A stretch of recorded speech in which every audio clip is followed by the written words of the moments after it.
महात्मा बुद्ध की अनेक ऐसी कहानियाँ हैं जिसको सुनने और अपने जीवन में अपनाने के बाद आपका जीवन ही बदल जाएगा। ऐसी ही कहानियाँ हम आपके लिए लेकर आते रहते हैं।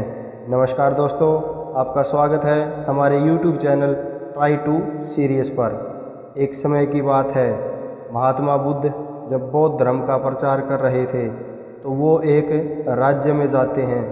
वहाँ के राजा को जब पता चलता है कि महात्मा बुद्ध हमारे राज्य में आए हैं तो उन्होंने महात्मा बुद्ध को अपने महल में आमंत्रित किया। महात्मा बुद्ध उनके आमंत्रण को स्वीकार करते हुए उनके महल में चले जाते हैं, राजा से मिलते हैं। राजा ने बताया कि मैं भी समाज कल्याण के लिए कार्य करता हूँ, दान करता हूँ।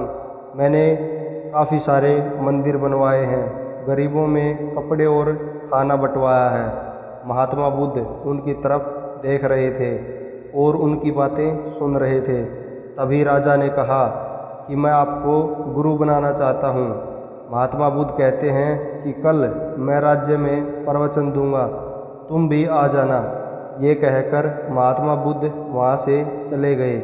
अगले दिन राजा अपने मंत्रियों और काफ़ी मिठाइयाँ और कपड़े और खाना लेकर महात्मा बुद्ध के पास गया। तब महात्मा बुद्ध सभी से दान ग्रहण कर रहे थे। राजा भी जो अपने साथ दान समझकर लाया था वो महात्मा बुद्ध को दे दिया और बुद्ध के समीप जाकर बैठ गया। तभी भीड़ से एक आवाज़ आई। बुद्ध ने जब देखा कि यह आवाज़ किसकी है तो वो आवाज़ एक बूढ़े व्यक्ति की थी जो ना तो ठीक से चल पा रहा था और ना ही ठीक से बोल पा रहा था। उसके कपड़े फटे हुए थे, उसके हाथ में एक आधा खाया हुआ आम था। महात्मा बुद्ध खड़े होकर बड़े आदर भाव से उनके पास गए तो वह व्यक्ति बोला, मेरे पास देने को कुछ नहीं है। आज सुबह ये आम किसी ने मुझे दिया था, मैंने इस आम को आधा खा लिया। तब मुझे पता चला कि आप आज दान ग्रहण करने वाले हैं। मेरी तरफ से आप यह आधा आम ग्रहण कीजिए। महात्मा बुद्ध ने बड़ी विनम्रता और श्रद्धा से उनसे वो आधा आम लिया और अपने पात्र में उसको रख दिया।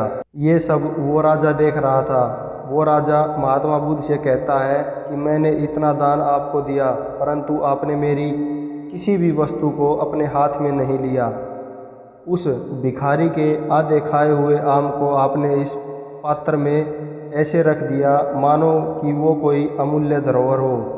तब महात्मा बुद्ध कहते हैं कि आप सब ने मुझे अपनी संपत्ति का कुछ अंश दिया है परंतु उस व्यक्ति ने मुझे अपनी संपूर्ण संपत्ति दान में दे दी। तो बताओ, आपके द्वारा दिए गए दान को सर्वश्रेष्ठ मानूं या उस व्यक्ति के दिए गए दान को सर्वश्रेष्ठ मानूं? तब महात्मा बुद्ध ने राजा को समझाया कि दान कितना भी हो परंतु याद रखना, कभी भी दान देकर उसका बखान नहीं करना चाहिए।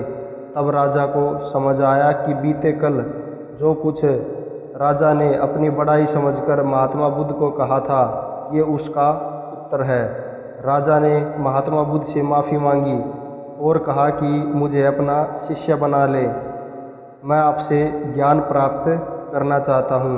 महात्मा बुद्ध ने कहा, ठीक है, परंतु जो कुछ तुम यहाँ लेकर आए थे वो सब यहीं छोड़ जाओ।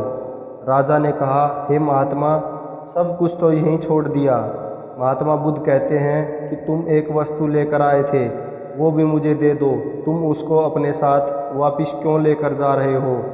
राजा ने फिर सोचा और कहा कि हे महात्मा, मेरे पास तो कोई ऐसी वस्तु नहीं है जिसको मैं अपने साथ लेकर आया हूँ और आपको बिना दिए वापस लेकर जा रहा हूँ। आप ही बताइए। महात्मा बुद्ध कहते हैं कि तुम अपना अहंकार मुझे दे दो तो मैं तुम्हें शिष्य रूप में अपना लूँगा। जब तुम आए तो अहंकार के साथ आए और अब तुम अहंकार के साथ ही चले जाओगे। राजा ने तुरंत महात्मा बुद्ध के चरण पकड़ लिए और क्षमा मांगी और ये प्रण लिया कि आज और अभी से मेरा ये अहंकार मैं आपको समर्पित करता हूँ। और उसी समय से वो राजा महात्मा बुद्ध के बताए गए रास्ते पर अपना जीवन सुखमय और परम आनंदमय तरीके से व्यतीत करने लगा।